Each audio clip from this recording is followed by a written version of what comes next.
Hey, community, here's what's brewing today. Wakanda Forever. Dave Chappelle on SNL. And AfroTech 2022. So get your cups ready for Minority Report.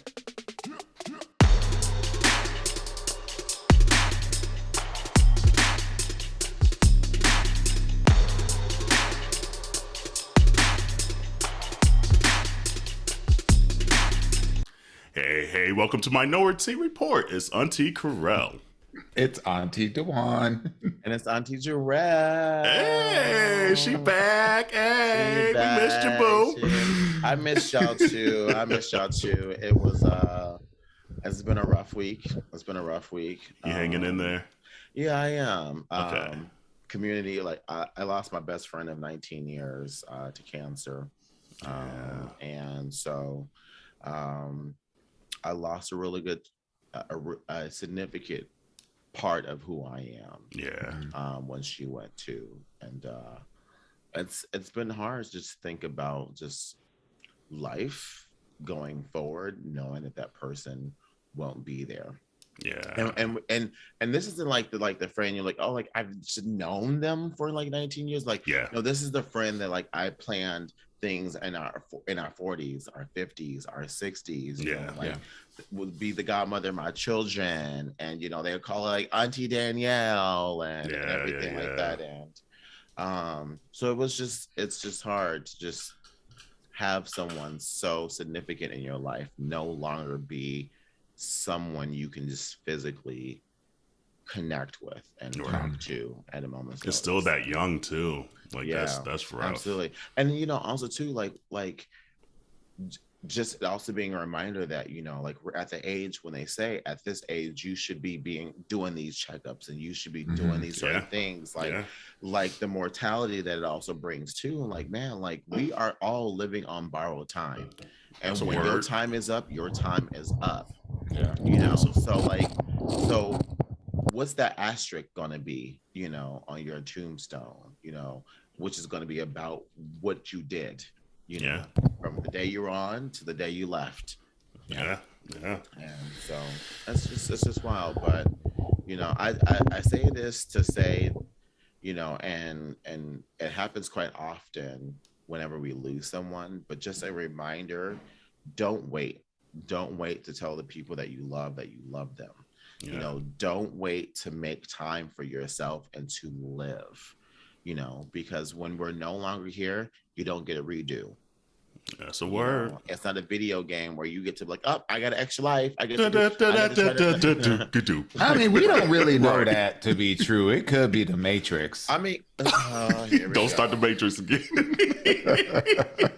just slide that in there. Right. Not as being at this like this Shark Tank at AfroTech yesterday, and she was like, "This club actually reminds me," and you don't hate it. And I was like, "You better not say the Matrix." And she was like, "That makes the Matrix."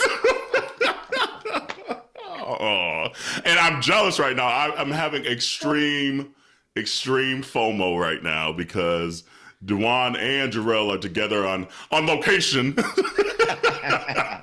in Austin, Texas at AfroTech, which I'm extremely jealous about because I'm all for root for everybody black, whatever industry it's in, period. Yeah. So to not be there, I'm like, oh, that's upsetting. But how's AfroTech treating you two? Dewan, you got to go first because I can't. You look at my bracelets, girl. Ooh, y'all on spring break. Wait, hold on. Dewan, how are you surviving with the bracelet on your arm? I'm okay. I got rid of one today. I have the main one. The main one. But AfroTech is, for people who don't know or never heard of it, AfroTech is the largest conference specifically tailored for Black professionals in the technology industry. So technology roles, technology industry, supporting entrepreneurs and digital creators and all of those kinds of things. And I'm actually, Jarrell and I are both here for, we have different passes and different charges while we're here, but, but we're here supporting our respective, daytime jobs and whatnot. And it is phenomenal. It's like walking onto the set of The Matrix. Like, no, I wasn't going to say no, girl. I was going to say a different world. A different world. You did say that too. Yeah. Like, it feels like Hillman. There are so many Black people, beautiful, like talented, smart, educated, well-dressed, like articulate, creative Blackness you're surrounded with all the time. And the presenters are Black, and the exhibition is the expo center is Black. The breakout sessions are like, everything is Black. Like, even like the after conference events, like all the parties, all the get-togethers, all the trivia nights, all the things is nights, all of it, trap bingo. Ooh, yeah. Damn. Okay. And let's just have a pause for like the music, because just walking into the conference space, they are, oh man, it is like somebody needs to put a red light on somewhere, screw a red light bulb up somewhere, because the music is so us, and it feels just so like culture affirming, and it's really incredible. So let me tell you, in this time when everyone's been like, oh, I'm trying to get Taylor Swift tickets, the fact that I've been in the most black space, and this time would have never known that she even had a tour coming on. Let me tell you, Beyonce had the best music video of all time. Right. Look, let me tell you, on Sunday, which was like the pre-party, okay, I walked in and I said, are all these my cousins? Yeah. like I felt like I instantly knew everybody up in this bitch. Yeah, everybody up in there. Let me just say, today, I think I met a cousin of mine. Yeah, you did say that, yeah. So so I work, my full-time job is at DocuSign. And I'm at the booth, like just hanging out with some of the recruiters and just like chit-chatting and whatnot. And one of the recruiters brings over, a person that they've been having a conversation with, and say, hey, I want you to introduce you to this person. They do a lot of like work with employee resource groups, the Black employee resource groups in DC. I said, oh, that's cool. Like, I'd love to meet, people that are doing that space. Cause part of my charge is managing all of the day-to-day interactions and supporting the enablement around our employee resource groups globally. Right. And so I was like, yeah, I would love to, have this conversation with her. And as she's like talking, I'm like, yeah, tell me a little bit about what you do with your ERGs, how it's set up, how it's organized. I'd love to share like what we're doing at DocuSign and see if there's opportunities for us to like partner together, share resources and best practices and blah, blah, blah. And she starts telling me, and then I look at her name tag. Her name tag says Emily Hawkins. My last name is Hawkins. Right. So I said, wait a minute. And I turned my because my badge, my little like lanyard was the other way. So I said, I turned it around and I was like, I showed my name. I was like, are we cousins? And then she goes, well, I live in DC, but I was actually born and raised in, get this, Ohio. Girl.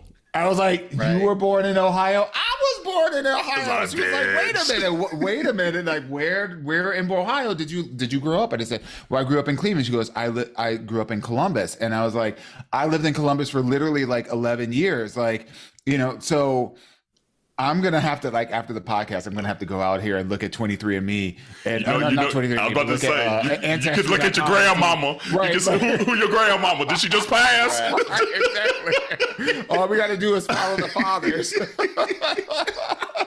So did your grandmama live overseas? Was she from London? Was she from London? Was he busting it open on Main Street? Back in 19 da-da-da-da-da. Right. But like, to Jarrell's point, it feels very much like family function. It feels like reunion. It feels like, like like church revival weekend. Yeah. Like it feels like Hillman. It feels like everything that feels familiar to when you're going to like a completely 100% Black affirming, Black identifying experience. It's so professional. Like I've seen people literally getting interviews and hired on the spot at this place. Okay. Yeah, fired. Like I was like talking with someone at Visa, and like this young lady was like waiting in line, and the person I was talking to at Visa noticed that she had a resume, and she was like, I see someone has a resume up here. I'm gonna go talk to them up real quick. And then I was like, oh, go for it. And I'm standing there, and and she's like, oh, would you feel comfortable doing an interview on the spot? Absolutely. And I was like, you got this, girl. Period. You better get that job. This is yours. We speaking it. We manifest. I'm over here hyping her up, and I was like, all right, I'm gonna go this way. Right. You got this. Love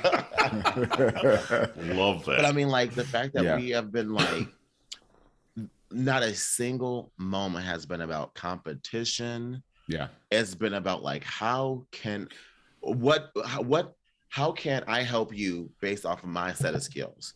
Yeah. This is what I bring to the table, and how can I help this serve you? Yeah. And everyone's been on that level. Let me give you one example of just Black community and Black support. There was a Shark Tank style competition. Jarrell and I are sitting in and watching this experience where like people are pitching their ideas. They're literally. She was from like, OnlyFans. I forgot about that. Yeah, that wasn't what I was gonna say, but someone did an OnlyFans. They hyped up their OnlyFans. No. So one of the presenters, this like amazing, marketing and co-creator this app that they call Crypto Mom. Shout out to Crypto Mom. You did a phenomenal job. Hey. You actually had my vote. The best. You really did. The presentation was on point. Yeah. But this example just gives you. That reaffirms like how Black people are and how we support one another. There was a guy that got up and gave a presentation, and literally this was like, if you watch Shark Tank, it's like, they get up and they talk about their product. They give you kind of a visual demonstration of what their product is. They talk about like their operating model, their financial models. They answer questions from the investors, and the winner gets a $50,000 investment from the company's creator, Blativity, and to like continue their work.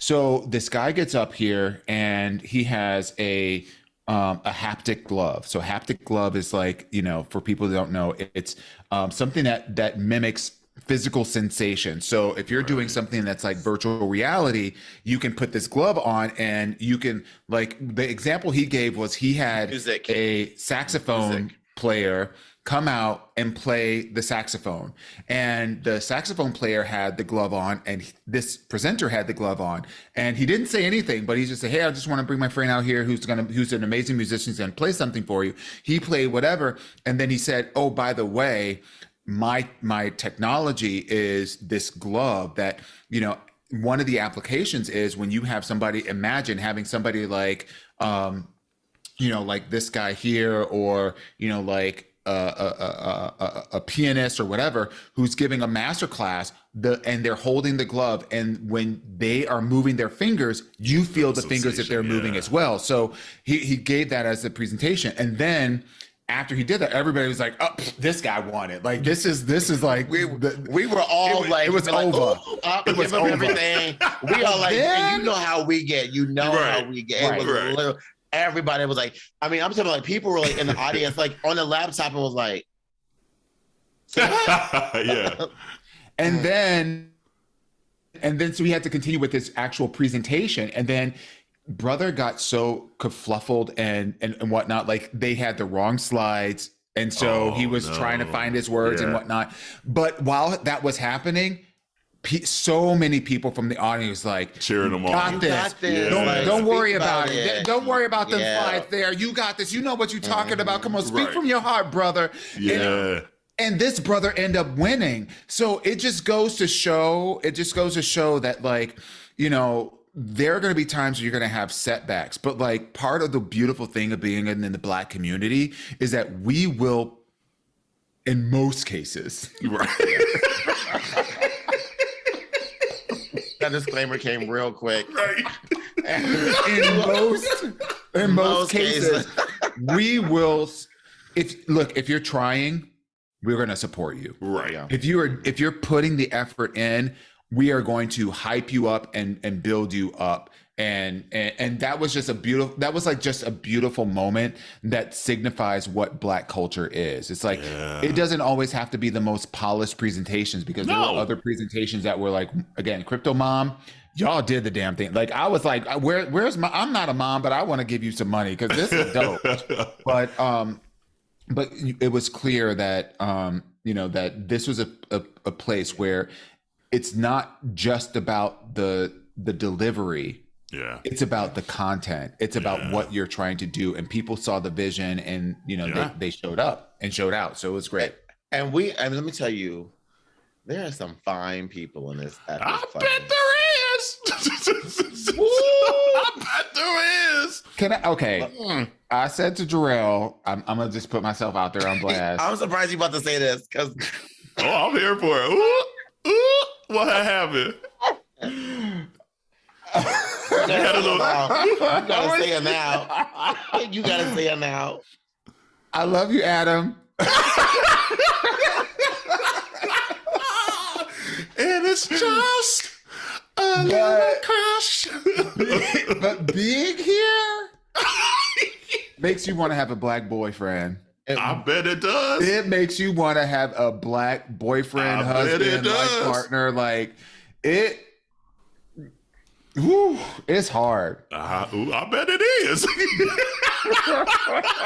I'm like, it is. That's something is. I know we had this conversation before when we talked about what are the things you're attracted to and all that. And I think I shared that I'm kind of like a sapiosapien, which is somebody that is really attracted to people's intellect. Like, if I'm engaging like somebody that has a perspective and that has knowledge and that is educated and can speak intelligently and can spin a story, and like, those are things that just Dewan's panties be getting moist. Girl. Not just mine. I better not. Not just mine. I know that's right. I know. Bill's in trouble too. His relationship experience is on the rocks too. All of it.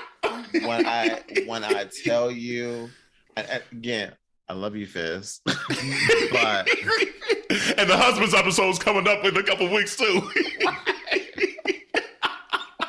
We'll see if we make it by the end. Right.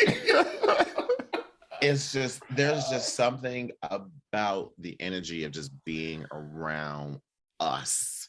Yeah. You don't got to explain shit. Nothing. But it's also like, and honestly, I don't have to really explain a lot, even with Fez right now, if I'm being completely honest. But there's just something about just being like, you get it. Yeah. And that's the thing about interracial relationship. Like, they can understand to a certain degree, and then it cuts off, and it's not possible for them to. Mm-mm. Yeah. And there's something about just being around people who just get it, wholeheartly understanding. It's like, damn, how is there like 11,000 of us at this conference? Literally. And 11,000. literally over 11,000. And most of us have the exact same story. It's like, we're not monolithic, but we're monolithic. Right. Like, where they do that at? Right. Yeah. Like, is it us? Are we the drama? Like, because remember when I said when I moved to Philly, I was like, Atlanta is just different, and I can't explain it. I'm assuming that's what that conference is, because that's what Atlanta is for me. Like, it's hard to articulate, but when you're there, you know it.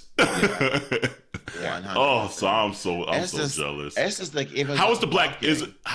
Are there Black queer breakouts at all? Like, there was one on Monday. And it was the first one that they've done. Okay. And they were like, clearly, we need to do more of these. And let's get Minority Report down there. Come on. That's what I'm saying. Trust and believe. They had in the Expo Center. They actually had podcasts. Ooh, let's that do were it. doing live episodes. So like next year. Let's do it. Who we got to talk to? Be putting it out there. We actually met the girl, Stephanie, that was actually the one organizing, you know, the podcast to do that. Work y'all magic. I trust y'all bitches. Let me tell you, work the magic. I was wearing the Minority Report shirt all day yesterday, baby. Okay, I was like, if Corell ain't gonna be here, let me tell you, this yellow shirt gonna be here. Okay. I was so mad, like, because I'm here for representing DocuSign, and we're doing like pictures every day and like doing like talent brand marketing and all that kind of stuff. And so like I had to be wearing like DocuSign stuff all day, and I'm like, damn. And then that's where we gotta be like them old white people that be this is a stereotype. That back in the day would always wear like the Christmas tie, and like all that shit. You be like, that's a corny ass tie. We might need to get us a Minority Report tie. Right? Be like, bitch. But like the opportunity here to like for just connecting with other Black people. Yeah. Forget about it even being in tech. Just like other Black people, it's phenomenal. It's so like identity affirming. When you from the very minute that you step into the conference, from the ambiance to the vibe to the people to the atmosphere, like it is Black is beautiful. Yeah. From the very first moment. And it's are there a lot of like other minority groups like Black, brown, or is it kind of predominantly Black? No, there's Black and brown. There's a couple of white people sprinkled around, a little salt. Specks of salt and a sea of pepper. Right. You know, they open the doors, they work in the booths, you know, like they mopping the floors.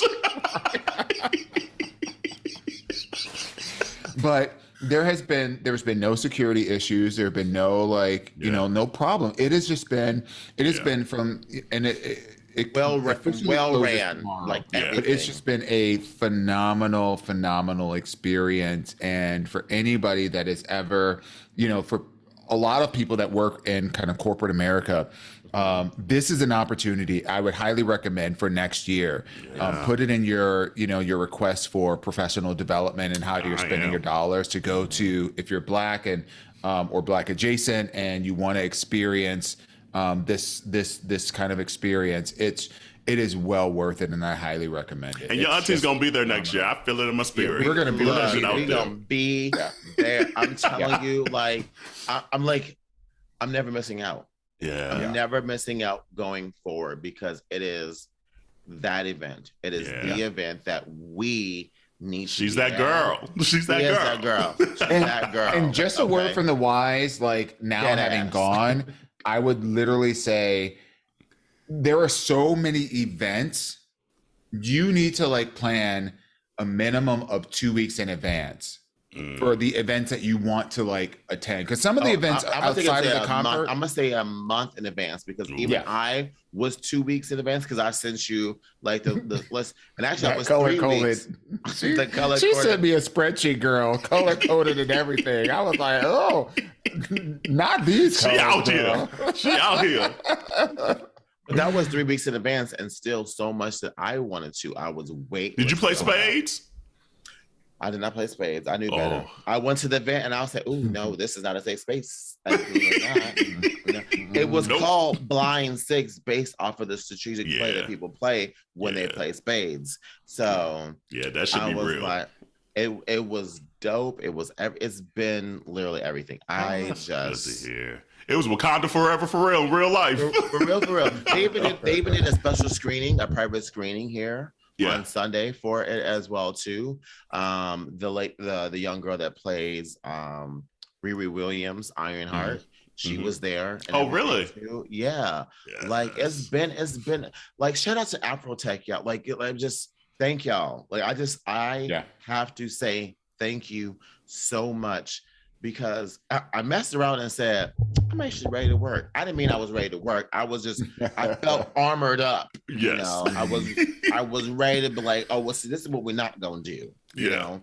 But this event, this conference has just lit a fire in me that honestly hadn't been lit in a while, because I'm in a new area in my life. And I got such a sense of direction being here now, that now I'm just like, hold on, I put myself in the box. There's so much more. Yeah. You know, and they looking for us. We looking for us. You know, there is space. That part. Oh, well, I'm glad. I'm still mad. And I tried to make it happen. I sent it to the upper ups too, and they was like, well, it's not on our agenda this year. And I was like, see, and it worked out because like I had to be here this week, so it worked out what it needed to be. But well, I'm glad to hear that. FOMO, and I've been looking at like the hashtags on social too. I'm like, motherfucker, like shit, damn. It's like, ooh, he fine too. Girl.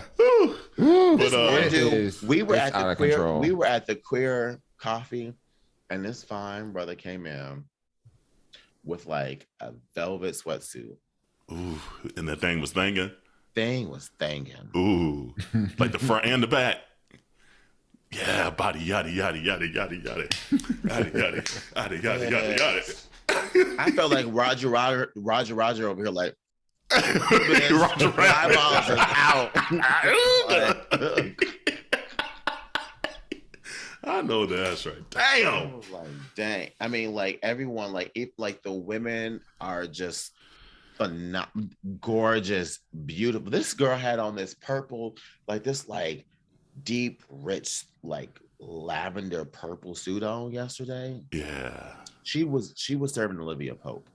Mm-hmm. I'm so here for it. Ooh. And I just said, pause. Everything. Period. Everything. I was like, see, what we're now about to do is just showing this bitch like Olivia Pope. You so stopping out here, like what you do, who you is, where you from, because I need to know you. Okay. She was like, oh my God, from. I was like, but no, for real though. Like, right. I mean on LinkedIn, like what you do, who you from, where I need to know. Like, yeah. I mean, people just been showing. And see that even that interaction is something that is hard to do outside of our culture and outside of folks that look like us. You know, or the Black and brown communities, because it's like that's a genuine emotion, but in some corporate fields, and not even just corporate America, like all fields, they take that as not being professional. Yeah, it was a fashion show. It was fashion show. And that's the difference a lot of times, where you just need to have folks that are just in your culture, and just, so you can just get that out your system. Like it's like we rooting for you. Right. 100%. It's like, and say it the way we want to fucking say it. Yeah. So, man, I can hear this all night. This is fire. We sat in on a podcast, and I forget Black Boy Fly. Thank you, Black Boy Fly. Hey, Isaac, that was a dope conversation. Shout out to Dr. Isaac for leading the conversation. He was a Nigerian American, and talking about they had a couple of guests on. They recorded 2 small episodes, and they had a couple of guests on talking about the importance of stepping into your own greatness. Dr. Who? Dr. Gerald Levert, like as in Levert. Ooh, both of y'all got the googly eyes. Damn. Okay, so here's what's gonna happen. Beautiful child. I'm gonna send y'all the clip, and y'all gonna tag everybody so I can see. That's what's gonna happen on this week's clips.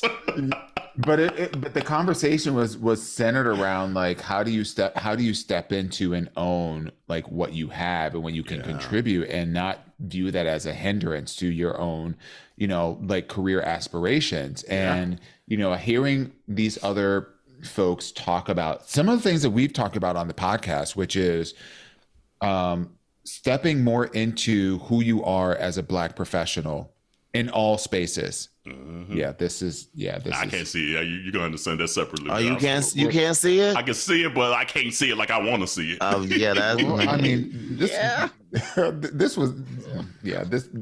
They weren't slanging on the podcast, but the voice was hitting. So, oh my goodness. That got that melanation. And that melanation hitting this week. And he was like tall and beautiful and had light eyes and a big, beautiful smile and just he came up and said hi to me. I was like, oh, Juwan, I'm sorry, I forgot about you. I sure did not introduce you. I was a bad friend. I got that is okay. Because the girl that we were talking to was the one that curated a lot of that stuff. And so he came to talk to her and then was like, hey, how you doing? I was like, look, I'm a married man. I do not need to be bringing that kind of drama into my existence. This is not how things. I didn't bring it. I was where I was. I was just sitting there minding my own business. See, you were there. I was. Corey would have had him a field day. He'd be like, ooh. Corey would have been in heaven. Look, the amount of finery that was going on throughout all of AfroTech.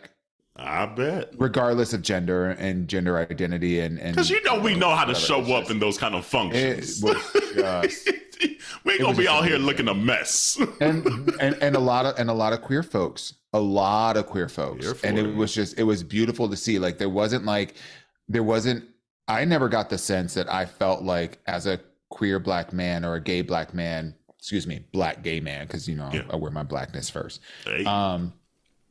I never felt like I had to like cover or code switch. I never felt like I had to put on airs. Like I walked through the space, as a openly very proud black gay man and saw so many amazing representations of different kinds of queerness and all that kind of stuff. And it's just really beautiful to see that, and to see that this AfroTech conference experience, which was, quite small in its beginning days. Yeah. It's like 11,000, 13,000 people deep.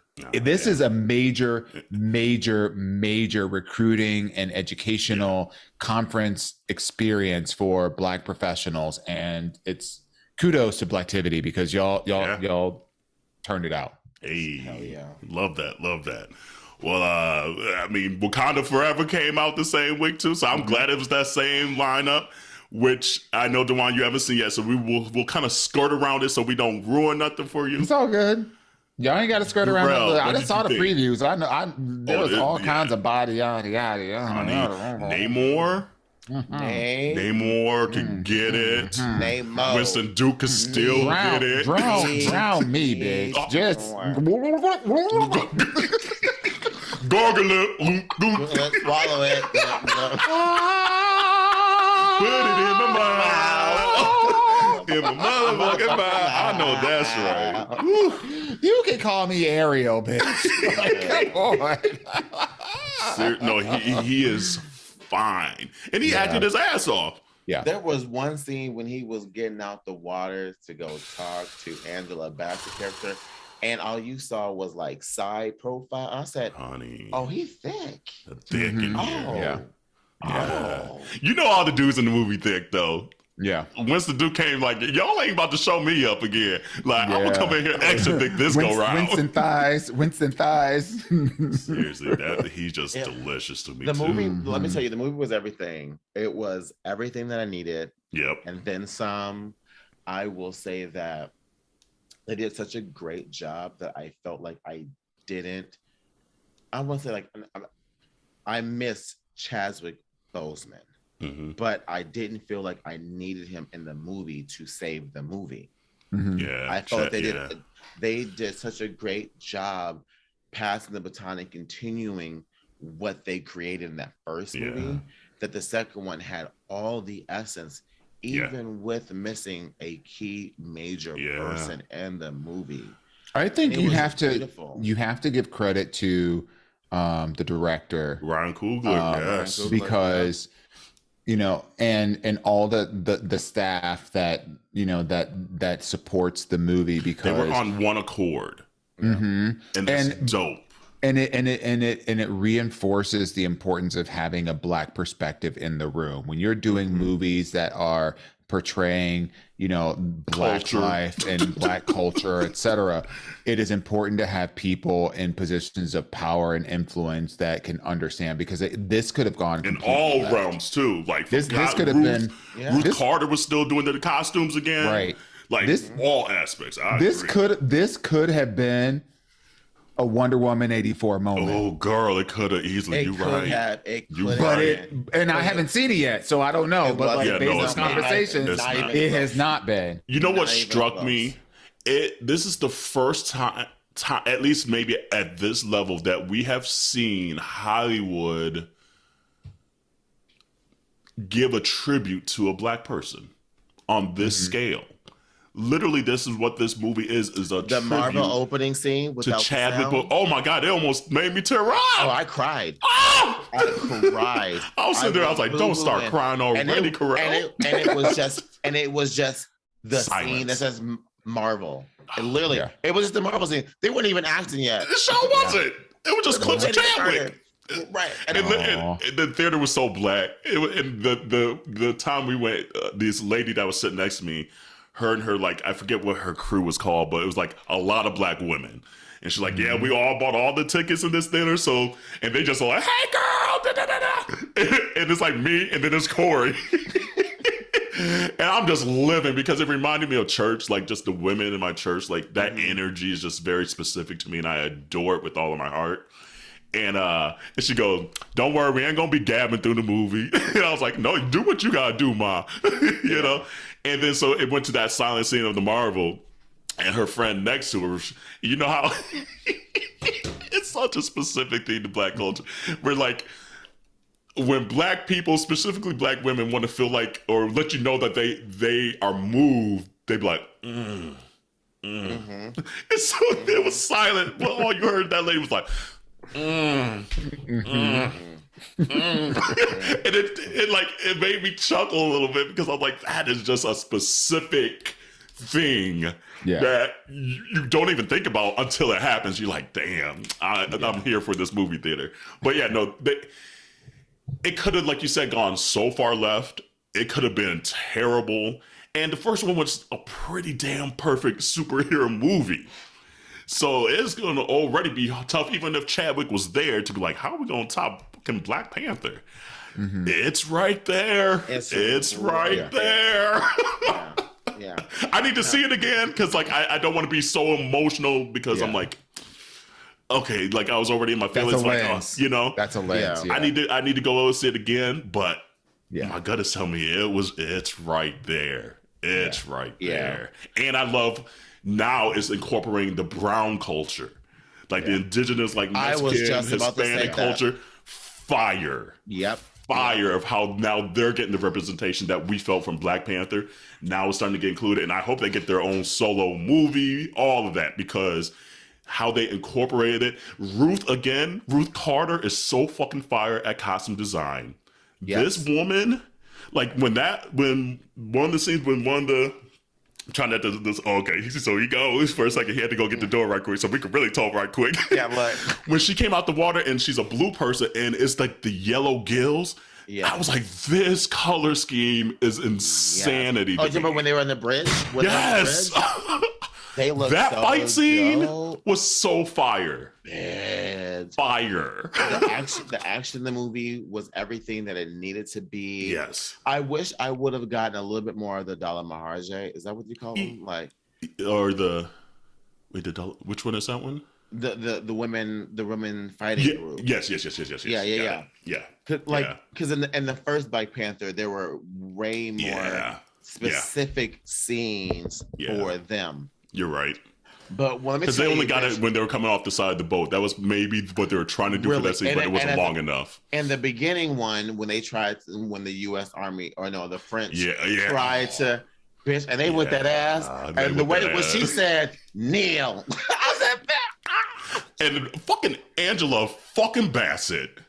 This lady is so fucking gorgeous. Her arms are still in Tina Turner shape. She came. I was like, I can't stand you, Angela. Her arms are ridiculous. And she was giving that good acting. She acted her ass off in this role.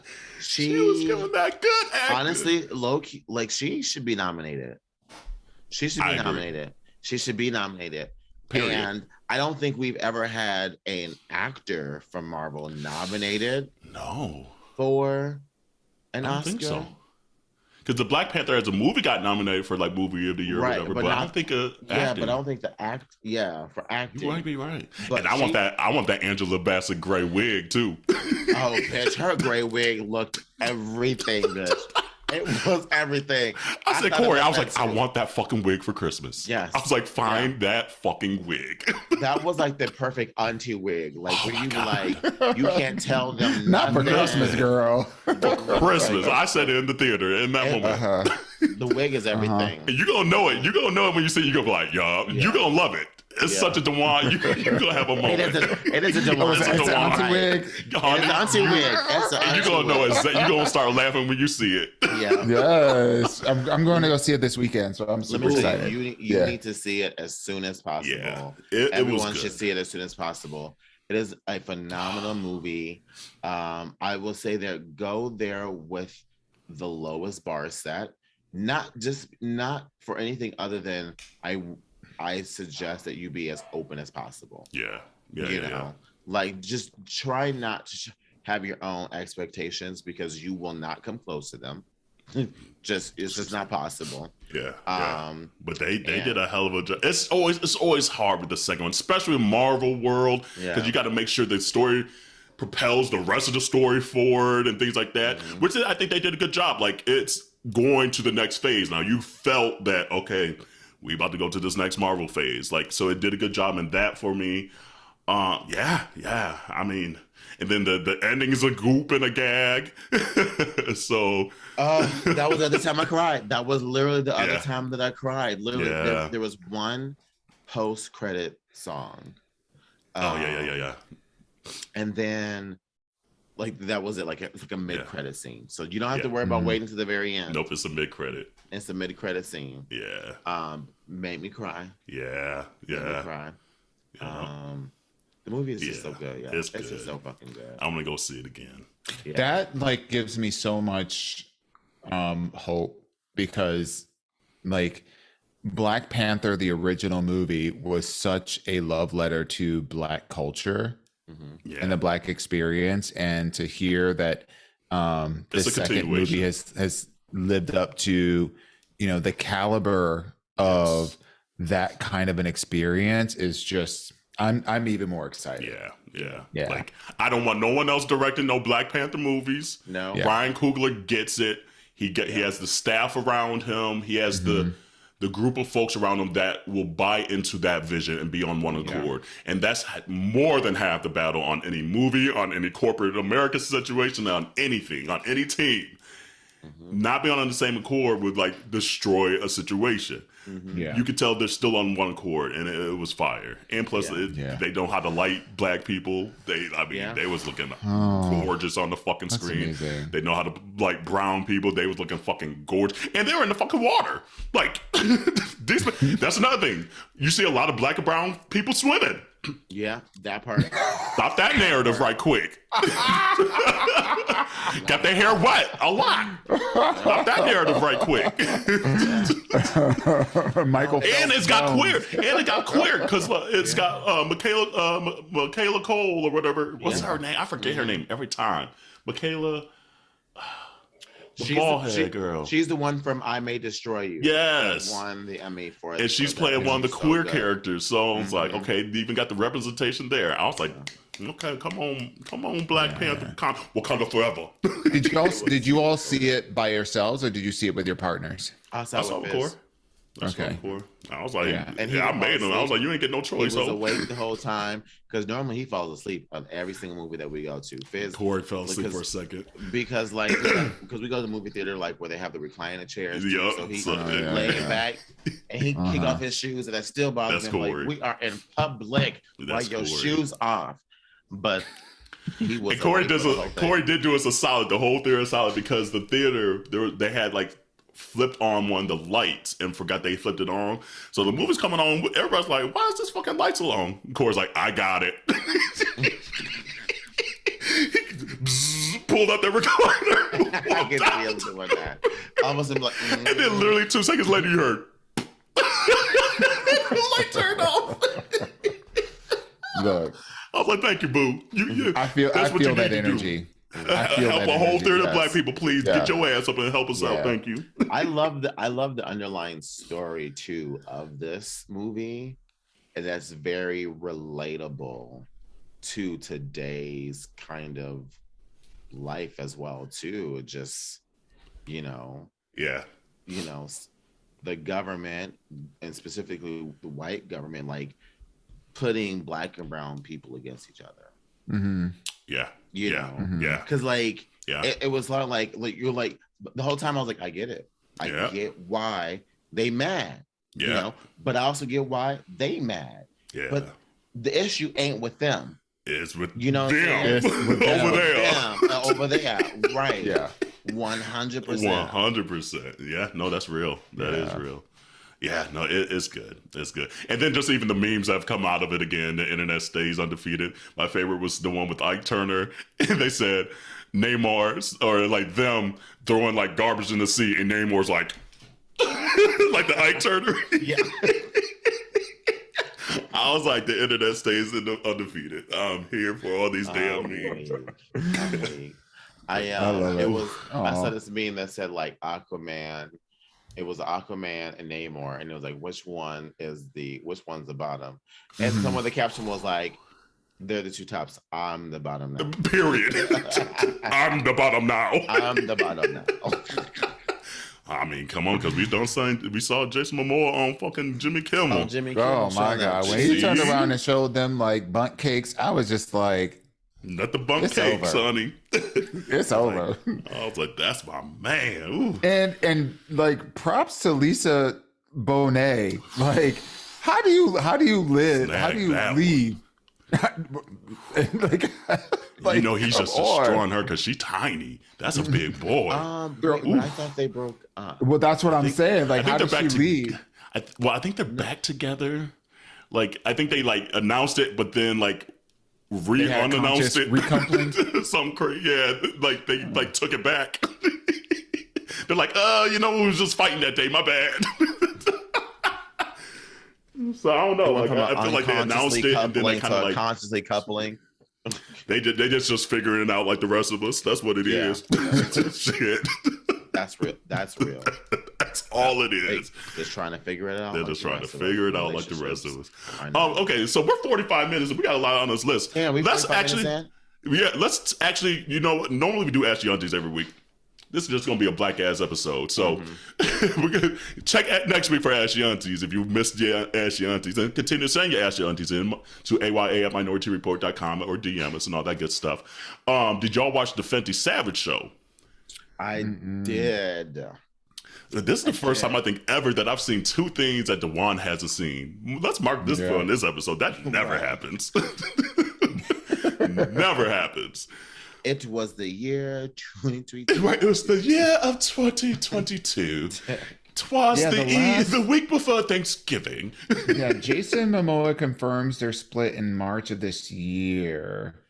But then I feel like in like April they said something like, "Oops, our bads" or something like that. Yeah. If he on the market, Corey and I will gladly accept you as a throuple. Gladly so. 100%. But to Fenty though. Yeah, but Fenty. What did you think? Okay, this is the fourth version. It's a no. It's a no for me. Okay, why? It's a no for me. And it's going to be the exact same reason why the last one was a no for me as well, too. Ooh. It's no longer about the clothes. It's about the spectacular show and putting on a performance and dancing and stuff like that. You hardly get to see the clothes as far as what they are. Yeah.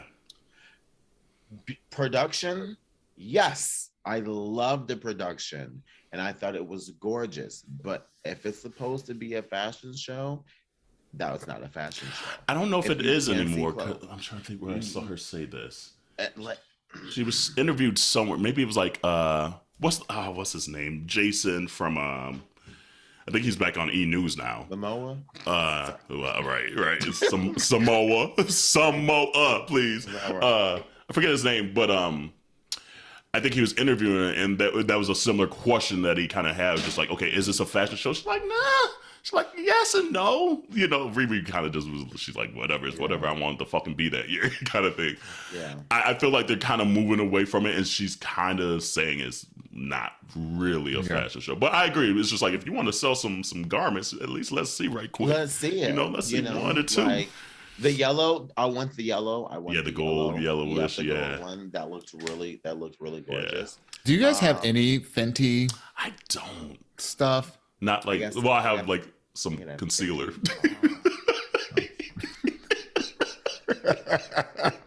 Okay.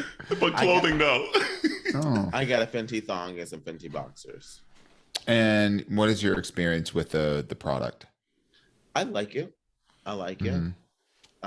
It just doesn't stay on long enough to. Ooh, I know that's right. I know that's. She said, "Let me flex on you for a second." I mean, she said, "Let me show you this flex." She said, "I have no idea how long." Slide the thong to the side. Mm-hmm.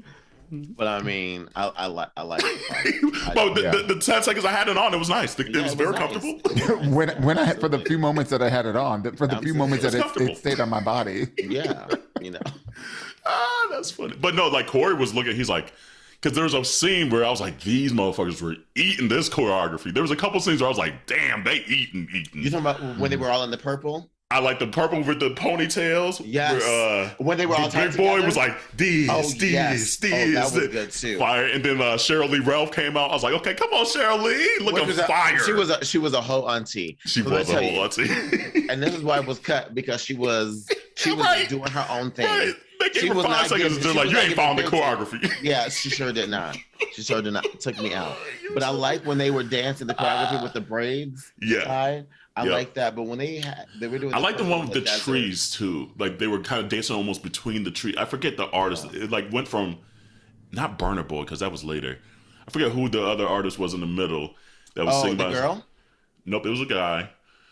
I forget his name. Maxwell it was Burna Boy. Maxwell sounded good. He looked pretty too. I think it was Burna Boy. I think it is Burna Boy. Was it Burna Boy?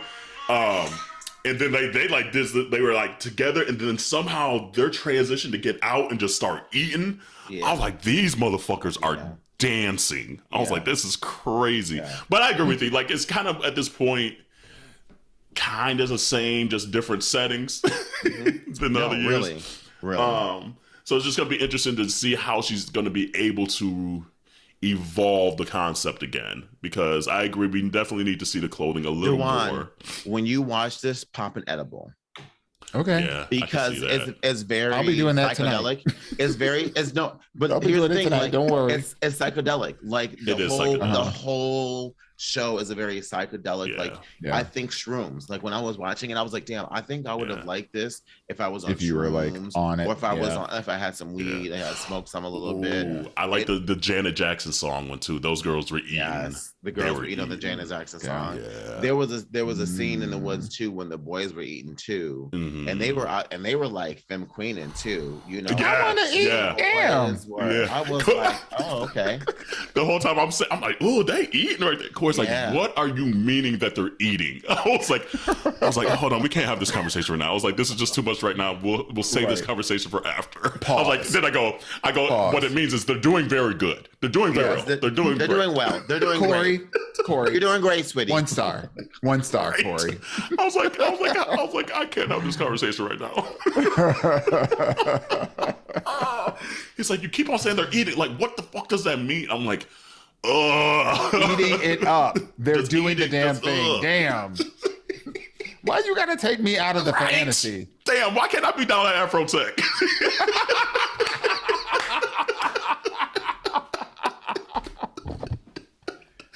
Love you, boo.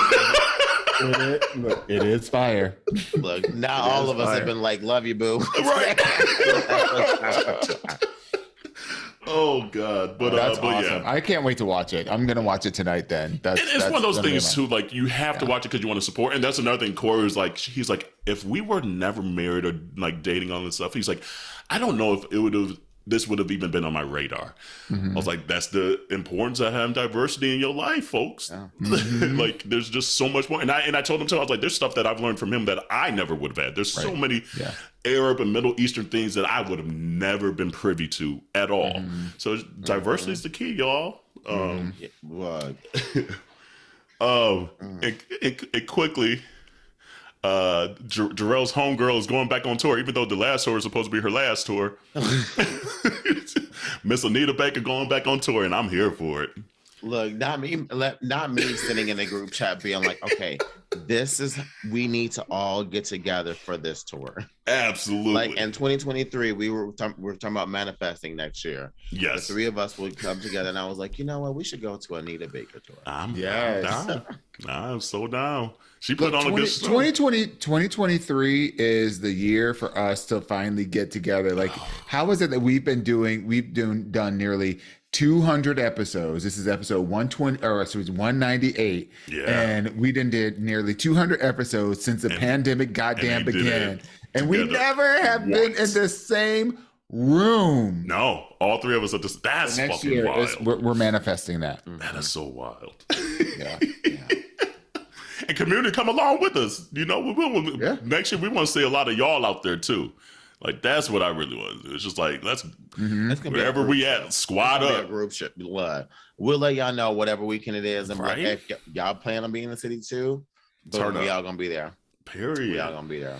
I would love for us to have a booth at like market days, but I don't want to work it. I kind of do, because I'm like not the whole time though. But that's the thing. Like, I don't want to be there. Like, but how Sway? I know. Like, you can't have a Minority Report booth without at least one of us being there. Like, I came to see y'all. It was like, bitch, I was at Progress. I was at Roscoe's. I was at Sidetrack, bitch. My bad. I have a feeling that it would be me that would be more at the booth than anything else.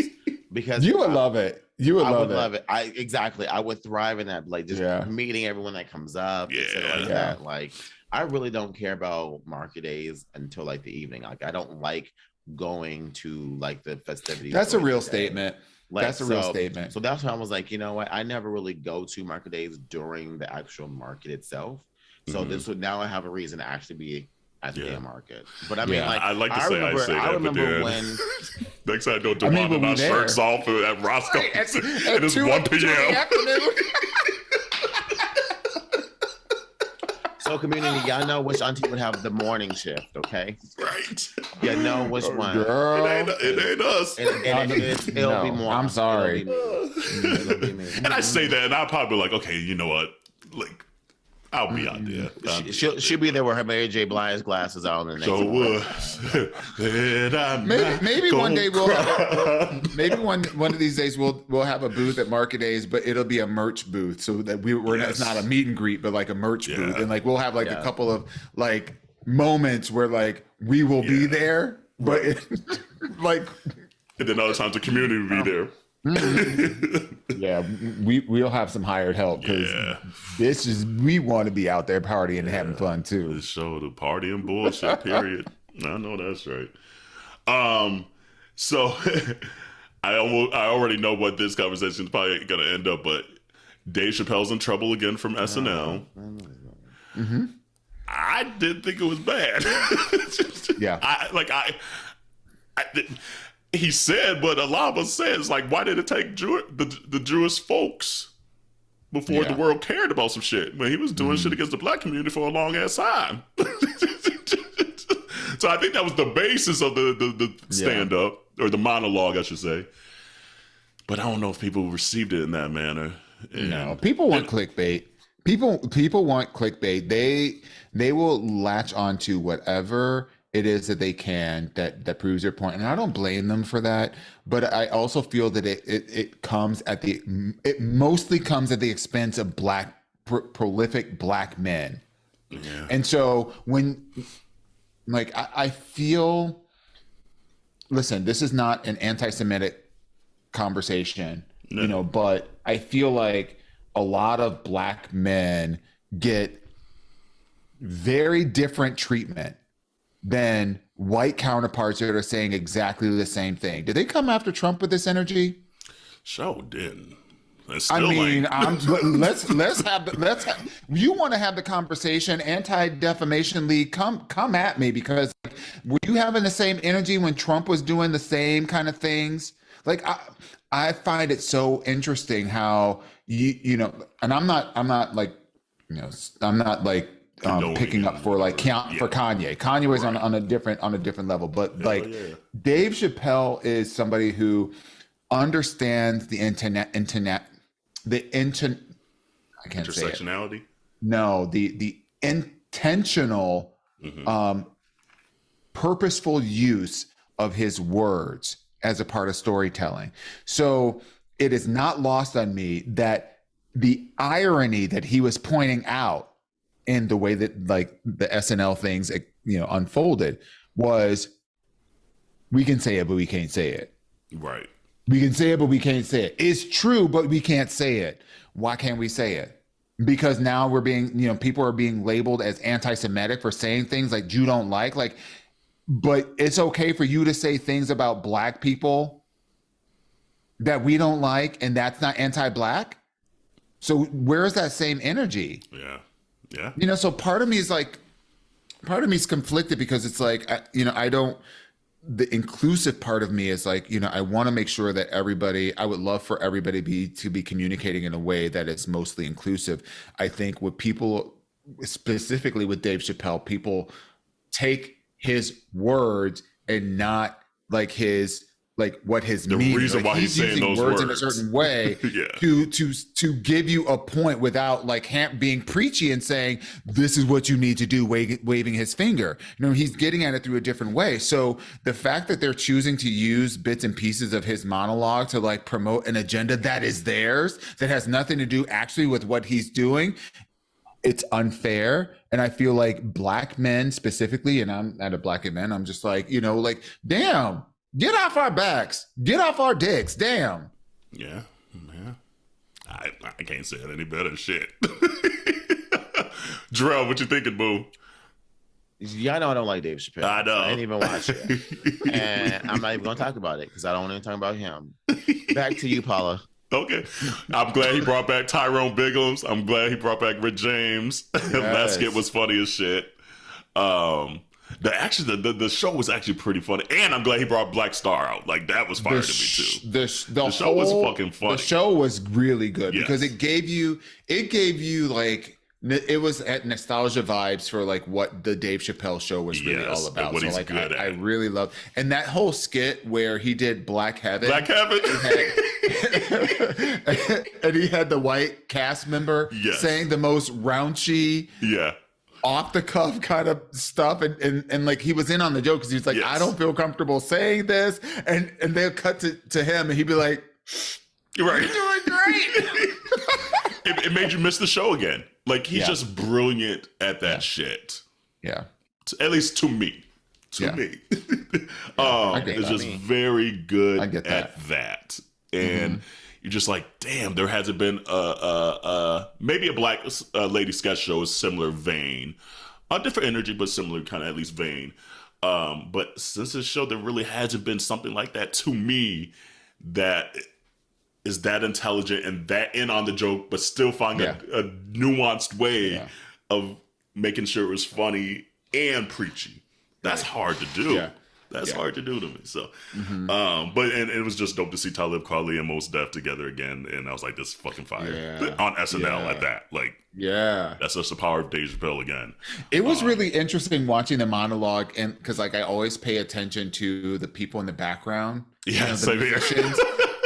And while he was talking, like, and he was giving his thing, you could just tell, like, some of the musicians in the background was like, I don't know where this is going, but I think I like this. You know? But then, again, it wasn't even about, like, lambasting the Jewish community. It was, you know, talking about the irony that, you know, we can't say anything about y'all, but y'all can sure as hell say whatever the fuck you want about us. and there were and no goddamn consequences. There's no repercussions. I'm not with that at all. I agree. And that's not anti-Semitic. And the second he was saying it too, I was like, oh, they're gonna take this so out of context again. But he knew it. He knew it, and you could tell he's slowly getting tired because he even said, he's like, and let's see if you guys cancel me for this. Like, and that sucks. Like, to see someone good at something, to see the joy maybe slowly being taken away. Mm-hmm. But I feel like he still knows he's probably one of the few people that can still say it. Yeah, and he's living a life as in his celebrity life, celebrityism or whatever. He's living a life that like he can virtually be unaffected by any quote unquote cancellations. Yeah. Oh, so you booked me to go to this college campus to like give a presentation or to give a to do like a like a show or whatever, and then you cancel. Yeah. I'm still getting paid. So you getting mad, I'm getting rich. Right, exactly. Yes. Bitch, I'm getting rich.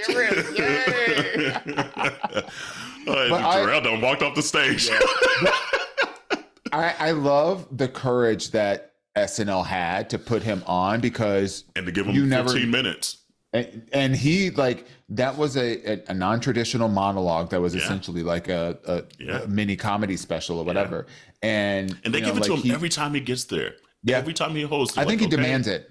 I think he demands it because I mean think about it, like the draw of having Dave Chappelle as a host, people are going to want to see what he's going to do and what he's going to talk about and what it's going to be like. Even if you don't like him, okay, I'm going to get an article or two out of it for my job this week. It's going to make my week a little easier. and this was the first time that he has hosted, because I think he's hosted now. Probably this is like either his third or fourth. I was going to say third or fourth time hosting. And this is the first time that he's used some of his characters from the Dave Chappelle show. So or like did he do it last time? Nope. Maybe not. Nope. The last time it was all new sketches, and the time before that it was all the stuff about like kind of like Trump and the election and blah blah blah blah. So so this is the first time he got to like reprise some of his own like intellectual property from like the Dave Chappelle show, which was kind of cool because you don't expect on Saturday Night Live that you're going to see other characters from other shows showing up in these. And I like that he had Donnell Rollins too. It shows that he's still putting his friends on and making sure that they're good and getting the shine that they deserve as well. When they showed fucking iced tea. Y'all, Community, if you have not had an opportunity, you don't have to watch the entire episode, but like just what I'm trying to remember, what was the episode about? It was about Game of Thrones. The Game of Thrones. And the people were talking certain ways back then. And so like, because that character, I forget his name, but he's like the player's ball. He has one of my favorite lines of that whole Dave Chappelle series where he's like, she had the underwears with the dick holes in them.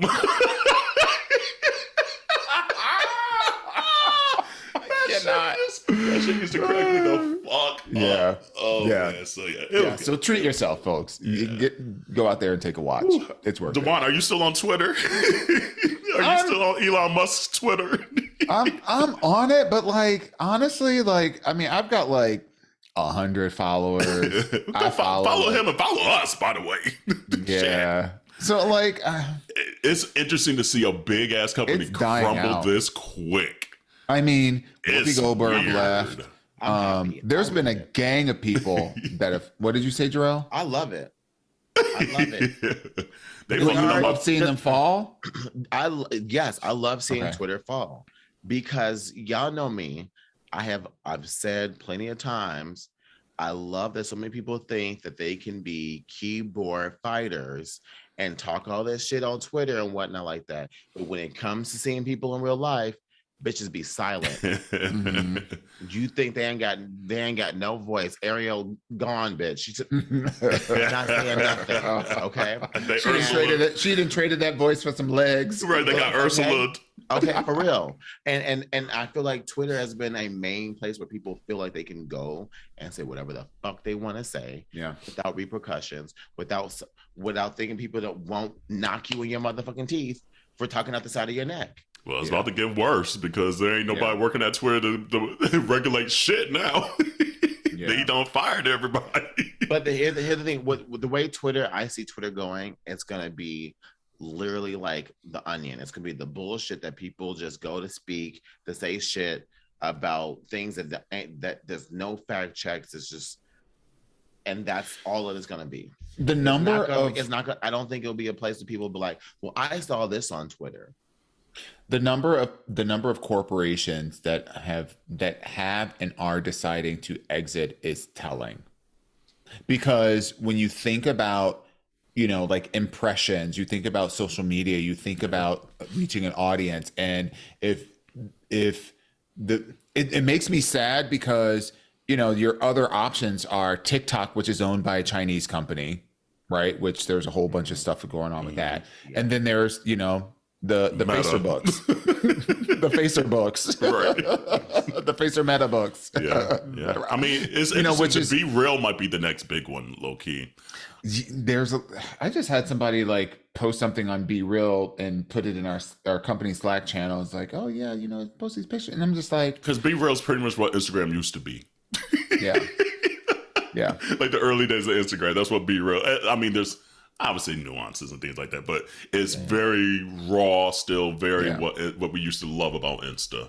And so it's gonna be interesting. But I mean, it just sucks for me because like Twitter, even though there are a lot of the trolls and shit like that, but there were a certain amount of populations that it was awesome to just follow them, like a Jamil Hill and things like that, where they're actually tweeting poignant things and getting points across in a way that they have a huge following of people that need to hear that shit and that people will retweet. And don't fuck up my porn. Like, now you're gonna really make me try to pay for OnlyFans? Shit! Damn! So, damn! Fucking it all the way up.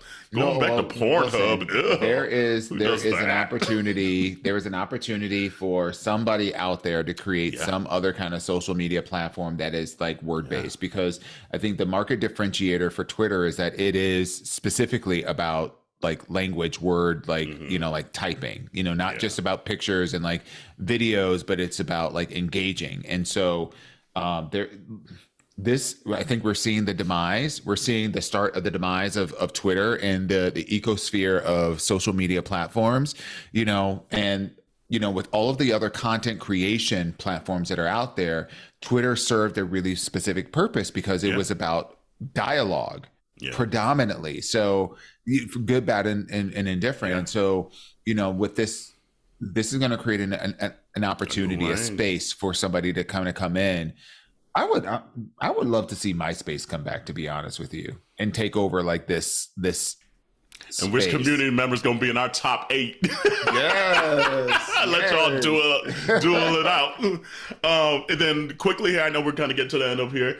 Shout out to Beyonce, more Grammy nods. Like, she's like the most Grammy nominated artist of all time. Her and Jay-Z are like tied right now, which is crazy. So that much power in one household musicality. She got 9 this year. 8 from Renaissance, 1 from that Be Alive song. Hopefully this is finally her chance. But even the album of the year again, it's gonna come down to B, Lizzo, and Kendrick, and then Adele's in there again. Adele's in there like too. It's insanity. It's insanity. It's wild to see like these nominations. I'm like, it's bonkers. And Jarrell was saying that A Strange Loop was nominated. Yes, A Strange Loop. Yep. So shout out to A Strange Loop. Yes, absolutely. And there's quite a few queer artists out there that got nominated this year. So, and actually, I pulled up an article. Do I still have it up? I was reading that earlier. All the LGBTQs. So, I mean, there's some like Anita. She's bisexual. And she's blowing up now. Yes.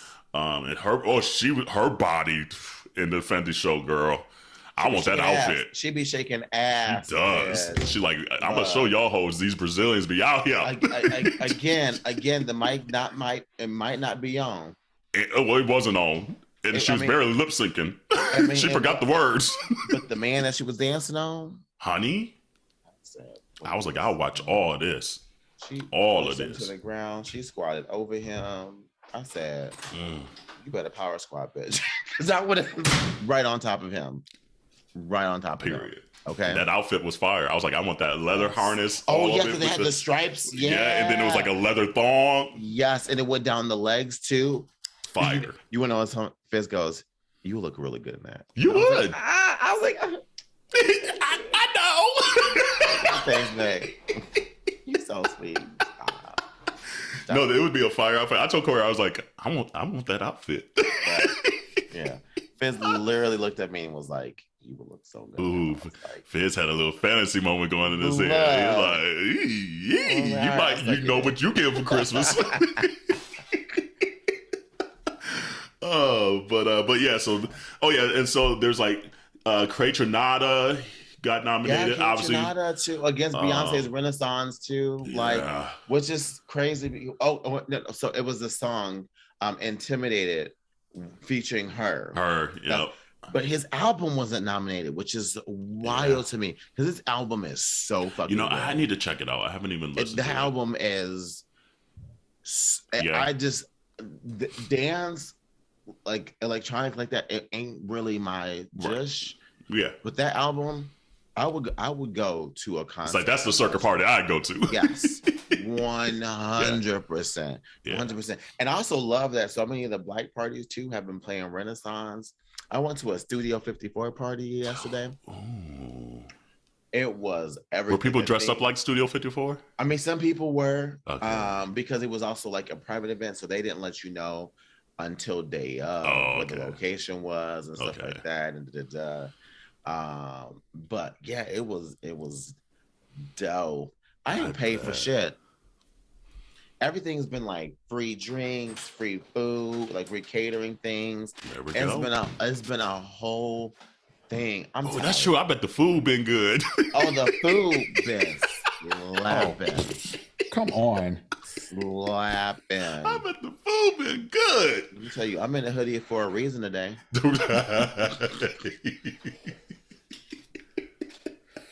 I know that's right. And then midterm elections, we saved it for the end for a reason. It looks like we're going to control the Senate. Get out and vote again, Georgia. I know they're making it hard. Yeah. Hard to vote. Like, you can't even vote like the Saturday now because they're saying it's too close to Thanksgiving and some random law in the book that used to celebrate Robert E. Lee, but then they turned it to a regular state government holiday, even though it's probably still meant to celebrate Robert E. Lee. Yeah. And then insane. Way saying that he's running again too, like. Yeah. Here we go, y'all. What sucks is like it puts an awful lot of pressure on Georgia as, the state that's kind of like deciding a lot of things. Like now y'all know what like it's like to live in Ohio, a swing state, it's really unfortunate. I feel bad that things shook out the way that it did for Stacey Abrams. Like I was really hopeful that White things women were going to come through, but like disrespected person in America is the Black woman. Like how do you and it was the same thing that happened last time, but it was like, okay, maybe this time 4 years later. Yeah. No. 80% of white women voted against a woman. That's wild. Yeah. And a woman like Stacey Abrams. This ain't like a Herschel Walker. Right. Yeah. Stacey V. Abrams. Yeah. Yeah. The one of the two actually gave a fuck about you. Right. It does make me wonder like what the presidential election is going to look like. If a shit show is, because it just puts that much more pressure on whoever is going to be the Democratic nominee. Yeah. If it's, I don't think that it could be Joe, could be if he decides to run again. Who else is out there though? Like that's a scary thing on the Democratic side. It's like I would love to see it, but it's not going to happen. I would love to see Stacey Abrams. Like I would love to see it, but it's not going to happen. She would have had to win this one, I think, to do it. Well, she wouldn't have been eligible. I mean, like. Yeah, you can't because DeSantis. They're saying DeSantis, and he just won the governor again. Oh, yeah, that's true. Yeah. So she would have had to win this one. I think the next, unfortunately, 4 to 8 years now, she's got to figure another lane, whether it be going to Senate now or something. She'll have to go to the Senate. that because you got to have it on your resume. It's the national platform presence is what you have to have. It's essentially what I mean. You don't have to have it, and people have gotten because oh boy didn't. So we know. Right. Well, we saw what they did to Stacey. They ain't gonna vote for Stacey. But here's the thing though with Stacey is I feel like yes, Georgia got it wrong, but I don't know if most of America would get it wrong. I mean, I know because as a Democratic nominee, though, it can't be someone that's talking about reaching across the aisle. It has to be someone that's going to be more progressive and more like it's not happening. Yeah, Joe's no longer that person because he's too much about reaching across the aisle. He literally just came out with, like a statement this week talking about how he's going to be doing more to reach across the aisle. Like, why? He has to now because they lost the House. but what I'm saying though is like for a Democrat to win the next presidency, it can't be someone that's going to reach across the aisle. It needs to be someone that's going to be more progressive because of the fact that agenda focused. Because there are so many people who are like, fuck the Democratic Party because you're doing too much of that. Yep. And it's not getting us anywhere. We need someone who's going to play the game the way the game is being played, not how they would like to play the game. But who's out there right now that's going to be able to? That's going to be able to get enough folks behind them to beat either old boy or DeSantis. The only person, and I don't know how healthy he is. Get closer to the mic real quick. Okay. The only person is, I don't know how well he's doing. I don't know where his health is, but honestly, Bernie Sanders. I would vote for Bernie. He would win. I would vote for him. No, he would. He would win. He would win. He would win. He would win. He would win easily. Bernie is easily 100% easily. He is the person. Yeah, because the amount of people that were pissed off that he's been like looked over and etc. that would show out for him. Think about compared to anyone. Compared to anybody, who else? And then I mean, I don't know. That's why I'm asking. Nobody. That's what I'm saying. That's what I'm saying. Given the topics that are hot right now, too, like Bernie's been the person who has been up to bat, being like, "Fuck no" to you, saying that is you have a say so in things. I would ride hard for Bernie. I would ride hard because, like, I'm just thinking, like, us three are different than like a lot of this country. So I agree. I would easily vote for Bernie. But I think of the Bernie bro. Think about the Bernie bros. Then why didn't he get the nomination the last two times? Because of the fact that there was a different situation. But I'm just saying, they wanted because the Democratic Party wanted Hillary. They thought that Hillary was going to be. So you think they're going to want Bernie now? They don't have another third choice. Time around. They don't. Who else? It's going to either be Joe. Like if Joe says he's going to do it, then it's going to be Joe. If Joe says he's not, then maybe Bernie and Kamala. Those are the only two. And it ain't going to be Kamala. It ain't at all. I know. So that's what I'm saying. Like process of elimination says someone that's progressive. You think he's going to easily beat the Republican Party? Yes, 100%. Based off of how things are going, how like the Supreme Court is overturning things and stuff like that.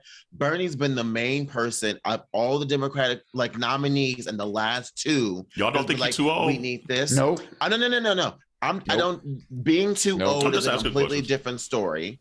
But as far as a person who is going to be a bat and understand what people are going through, his track record speaks for itself. We have literally two elections that have literally been like, I've been saying the same shit. And guess what happened? He went home. No. The shit, what happened is the shit that said he went home. I'm not talking about the results. I'm talking about the shit that he was saying. I'm talking about the shit that he said that we need to be paying attention to. No, I get it. I'm on your side, but I'm just playing devil's advocate because this is what they're going to say. But guess what? They're going to say if he lost twice or three times, he done ran three. We have the reality of seeing over Roe v. versus Wade overturned. We've seen them now talking about trying to undo queer rights. We've seen the situation is different. That stuff wasn't on the table when he was running. But the thing is, he was talking about it, and we I'm on your side. We weren't focusing on it. You know, it's and crazy. I think the difference between now versus then is that the Democratic Party, not the Democrats in the United States wanted Hillary because they wanted somebody that was establishment. And that was won by 3 million votes. That's a crazy thing. And she did. So imagine having somebody that the Democratic political party and the Democrats won. The Democrats that are out there in the United States can rally behind somebody that's like, at this point, we're done playing like the middle of the road Democratic politics. We're now talking about progressive politics to move shit forward, and somebody they ain't gonna fuck around. And quite frankly, when you look at the political landscape, and I'm not a pundit or whatever, but when of the few people that I know who their names are, ain't nobody out there, come on, can do it better. Ain't nobody. She sang the shit better out that than song. Bernie Sanders. Let's see. But no, I get what you're saying, but I'm just not ready for it. I'm not either. But at the end of the day, like for me, I think at the end of the day, you also have to think about like the what if situations. Like, is Joe going to run? Possibly.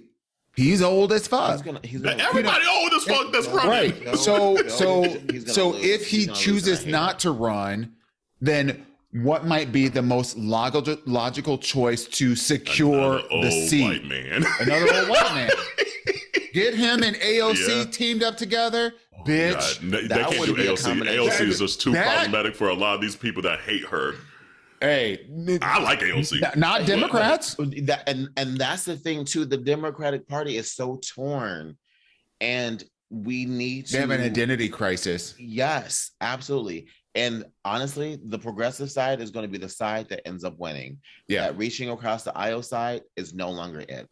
Listen, there was a whole conversation about how quickly the United States is moving into a fascist regime, which is a form of extremism on the conservative side. So why not embrace a progressive agenda? What the fuck is wrong? Play the same game. If they playing chess, you play chess. Don't play checkers, bitch. We pay all the bills in this goddamn motherfucker. Let's be clear. Y'all motherfuckers don't. You know what I mean? Like, we pay the bills. Y'all run it up and we pay it down. The progressives. So, It's gonna be interesting. This is gonna. We thought the last go round was interesting. It ain't got nothing on this sequel. I can tell you one thing. Insanity. I can tell you one thing. I ain't gonna be talking about this every damn week. No.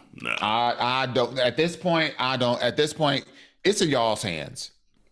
Whoever y'all is. I'm not talking about this. I will, because we got a platform. And so we got a responsibility. So I will carry that, especially if old boy is the one that the Republican Party actually ends up winning the Republican Party.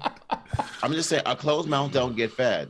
And if we're trying to eat, we cannot sit there closed mouth. I don't mind begging for head. Sorry. All I know is I needed that 2.5 week vacation in Greece. I'm gonna need election. A whole year. No, I'm gonna need a whole 4 years. Oh God, the prospect of where this could go. I can't. Because have you seen the lineup that the Republicans are saying are probably gonna run? Is old boy. Old boy Jr. down in Florida. Yeah. It's Tev motherfucking Cruz. Right. It's the black dude from South Carolina that's a fucking joke. And it's Pence. Yeah. I'm like, what the? I'm not gonna lie though. I want to see that. I want to see that debate. I want to see that debate. I want to see them debate against each other. I want to see what. To see who could be the most reckless person on earth. Because the last time they were talking about basically dick size compared to hand size. I want to see that debate because that's some bullshit. That is some straight up bullshit. And y'all mad at Dave Chappelle? Where's the Anti-Defamation League when you really need them? God damn it. Hey, community, happy Thanksgiving. We'll end on this note. Happy Thanksgiving. Eat you a couple plates because I'm going to eat me 2, 3, 4 of them. Yes. Get them green. Take a picture of them after dinner bellies. That's what I want to see. Ooh, take a picture of those. Take some other pictures too. Send them our way. Well, Send it her way. I mean, look, I already did some relationship damage at the beginning of this episode. We all did. And we still together.